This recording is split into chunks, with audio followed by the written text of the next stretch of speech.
All right, guys, last trip of the season. I decided to make the last one here at Aspen Campground. It's one of my favorite paid campgrounds. I'm going to be working on all kinds of different things, and it's going to help me to do it here as opposed to being dispersed. But everything I want to do is within hiking distance of this campground. But Dummy here forgot his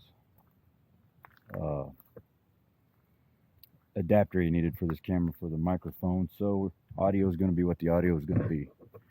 But this here is this particular video is for the Onetigris tent I just bought, so I'm gonna get ready to set that up now, and I'll get some shots as I'm going through it. But I'm thinking pretty much right back in here for the tent. I don't know why I'm turning. I got a 360 camera. I can do this and edit. And then canopy, cook area there. And then, of course, got my fire pit. This is a campground that me and the old lady stayed in last year. Same campsite we stayed in 2021 in July. So I'm familiar with it. But Woods Canyon Lake's right down the road, so I can do some fishing. There's 30, 40, 50 miles worth of hiking trails right around here, so I can do some sweat equity videos, show you the gear and how I changed it up for that. But enough about that. Let's talk about the tent and get that set up. So as you can see, the tent, when the package is up, it fits in one of my camping totes right here. So that's where it's going to be stowed.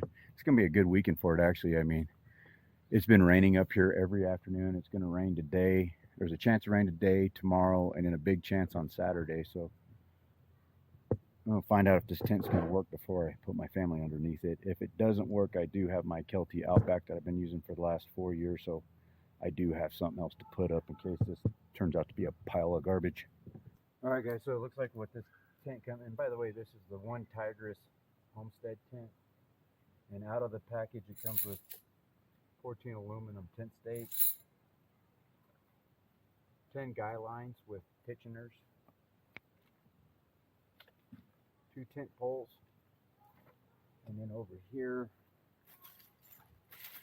the smaller poles or aluminum stays. I don't know how many there is.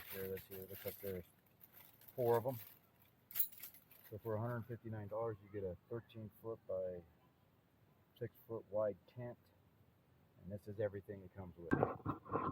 All right, guys, that took about an hour longer than it should have. Instructions aren't very informative. It just kind of gives you a general idea how it goes together. But once you figure out where these aluminum stays go, because it was hard to find this little pouch here, but once you figure out where those aluminum stays go, works out pretty good. And I got this up, I think just in the nick of time. It's getting ready to rain, and I got some stuff I got to bring in here, and then we'll find out if this thing's going to actually be watery. It looks like it's constructed pretty well. Not too impressed with the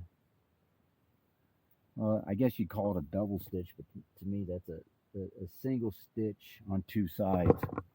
I don't know, but we'll see. I mean, the tent material is pretty robust, but yeah, this is the crib's view from inside. It's definitely bigger than, and I'll get another view when I got this out as a porch, but we'll walk around the back here. So yeah, it takes a little more effort than a dome tent because you do have to guy line it out. But yeah, that's its initial setup. Now I got to start setting up the rest of camp. First rain, but I don't think it's going to be very substantial. I think it's going to blow over in about 10-15 minutes. But this is so far the most sustained I've gotten this weekend. So the storms this weekend have been a little weak. Had a couple little rain showers yesterday. I mean, very light, and we just had a light one right now. And well, here you go.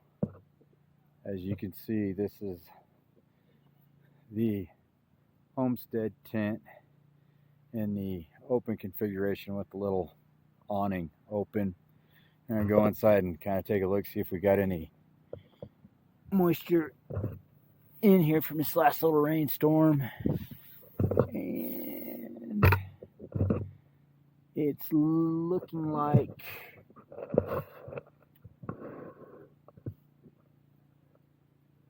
we're dry. I will say one thing about this tent: it is very susceptible to condensation, especially when you leave it completely closed up, because of the I'm on ground. You know, it doesn't have a floor, but if there's any moisture in that ground or any vegetation, it's going to pull this condensation up into the tent. So it's important to try to keep this as open as you can, as long as you can. Otherwise, you will get, well, wait, what we got going on here? I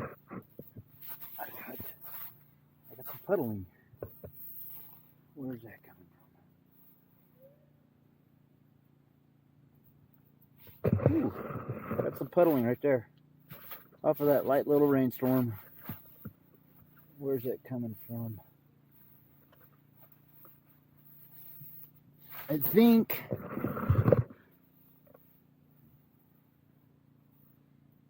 my wind, I'm not sure.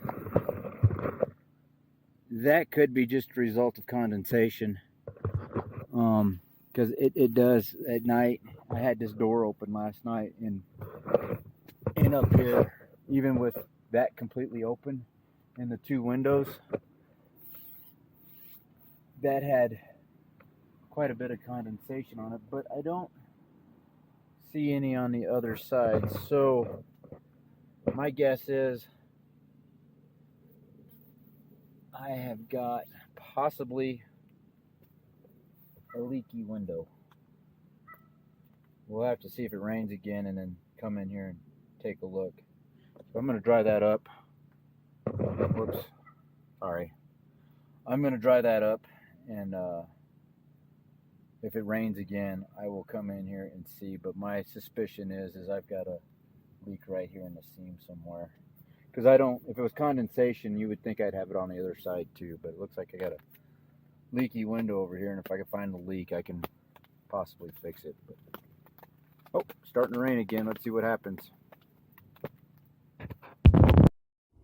Alright guys, at the end of that trip I started having some difficulty with my cameras and SD cards and stuff, so I didn't get to finish this video out the way I'd like to. But let me close this out. This is just 2 minutes of a clip out of another section of videos that I would do for sweat equity, showing the inside of the tent. But my thoughts are, do I recommend this tent? And it is no, I wouldn't recommend it. If you look over there to the left at that window that's partially open, in the middle of there is a strap with a toggle, and that allows you to unzip the window, roll the flap up, and then bind it to the wall so it's not hanging on the floor. Both windows have that, and both those areas leaked during light rainstorms. And underneath those windows are the only two spots in the tent that have a floor to where you could lay stuff down on the ground without worrying about capturing moisture from the ground into your gears. So having the only two spots I could put anything have leaks in them doesn't bode well for the tent, especially as light as the rain was I had that weekend. I would say if you're looking for a tent recommendation and you're like a overlander who's about the journey, not the destination, you want an easy pop-up tent or rooftop tent. But if you could get a ground tent, you know, stick with the knowns, the Kelties, the Colemans, the MSRs. This didn't cut it. I just got to make sure this is usable for me for 2 more years before I get a trailer. But anyways, that's my recommendation. Stay away from Onetigris. Have a good day.